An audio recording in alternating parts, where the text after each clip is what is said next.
Let me ask you something. If you earn £40,000 a year, are you doing well? Most people in this country would say that's all right. Decent. Not struggling, but definitely not rich. Maybe you'd say the same thing. But here's the truth. 40 grand puts you bang in the middle of every full-time worker in Britain. Half the country earns less, which means all right is already better than 50% of working adults. And if you throw in part-time workers, retirees, and the self-employed, you're ahead of even more. The problem isn't your salary. The problem is your reference point. You're not comparing yourself to the country. You're comparing yourself to your mate who just bought a 3-bed in Cheshire, or your cousin in London who works in finance. And that gap between what the numbers say and what your brain feels, that's what this entire video is about. Today, we're going to use real data from the ONS, HMRC, and international wealth reports to show you exactly where you stand in Britain and in the world. And I promise you, the answer is going to surprise you. Let's ground this in hard numbers. The most recent ASHE data, published in 2025 covering April figures, puts the median gross weekly for full-time employees at £767. Annualized, that's just under £40,000 a year. That's the median, the dead center. Half of full-time workers earn more, half earn less. But that's only full-time. If you include everyone, part-timers, seasonal workers, 0 hours contracts, the median for all employees drops to about £33,000. Now, the mean, the average for full-time workers, is roughly £48,500. That's nearly £10,000 higher than the median. Why? Because averages are pulled upward by the outliers. A handful of investment bankers and Premier League footballers drag the average into the stratosphere, while most people's actual pay doesn't budge. And here's the number nobody talks about. Real median earnings, adjusted for inflation, only just returned to where they were in 2008, 17 years. Wages in this country went sideways for almost 2 decades.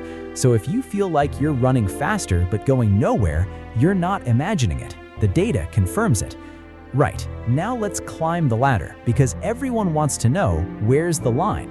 In the UK, the higher rate tax threshold sits at £50,270. Cross that and you start paying 40% tax.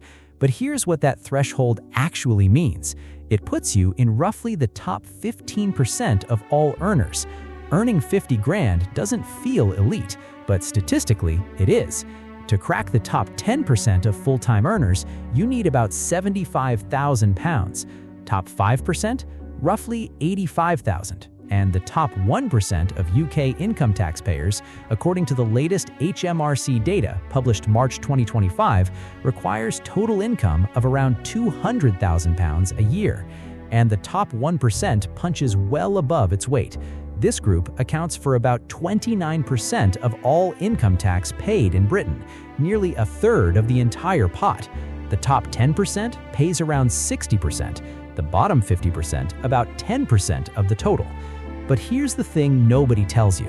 Where you live completely reshapes what these numbers feel like.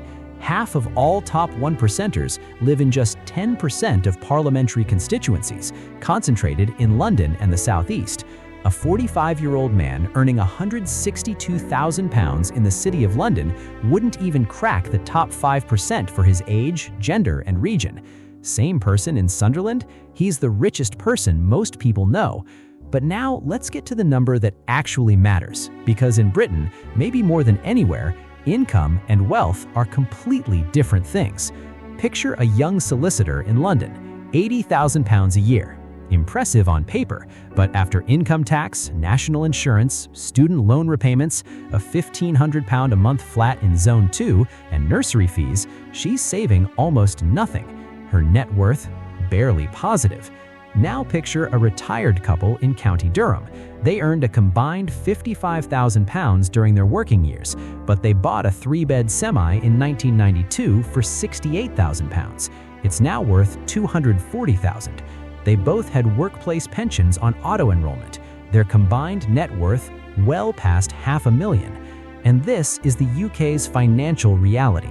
Your wealth sits in 2 places, your house and your pension. Property makes up around 40% of all household wealth in Great Britain. Private pensions account for another 35%. Together, that's 3/4 of every pound of wealth in this country, locked inside bricks and pension statements. The median household net worth across Great Britain is £293,700. The median for an individual about £125,000. The mean, pulled up by the wealthy, is over £300,000. Now, your net worth should look completely different depending on your age and where in Britain you live. If you're between 16 and 24, the median household wealth is just £15,200. You're starting from almost nothing. Between 25 and 34, it climbs to about £110,000, mostly driven by those who've managed to get on the property ladder. The real accumulation begins from 35 onwards as mortgage equity builds and pension pots compound. Wealth peaks between 65 and 74 at £502,500, then declines as retirees draw down savings.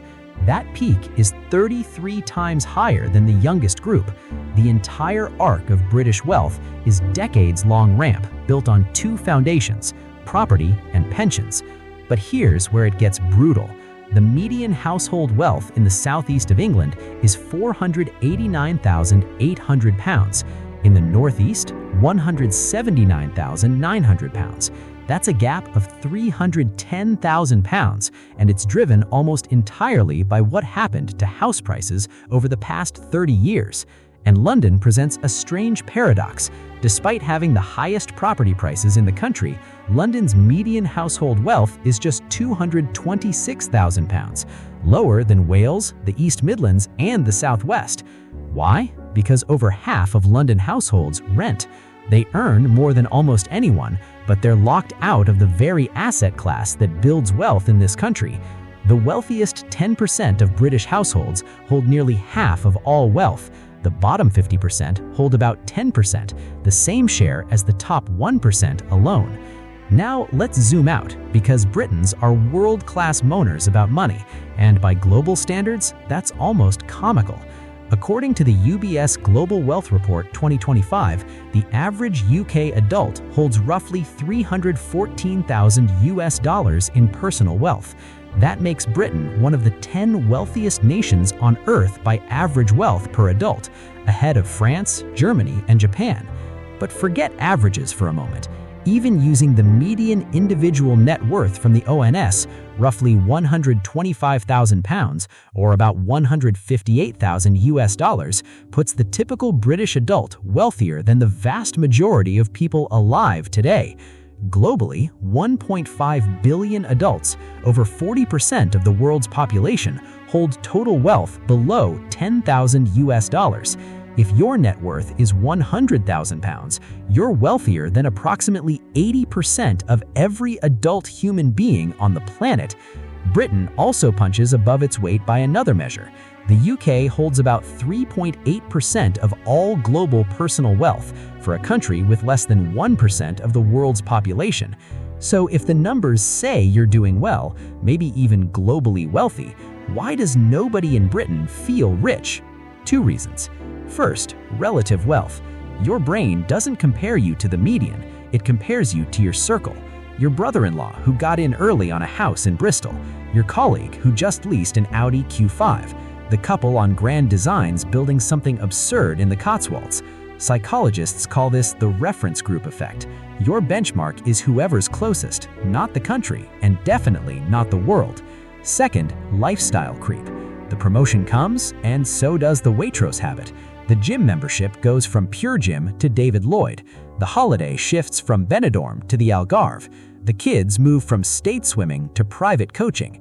You earn more than ever, but the gap between income and spending stays razor thin or disappears entirely. And here's the uncomfortable truth. In Britain, being wealthy has almost nothing to do with your salary. It has everything to do with three things: whether you own your home, whether you're building a pension, and whether the gap between what comes in and what goes out is widening or shrinking.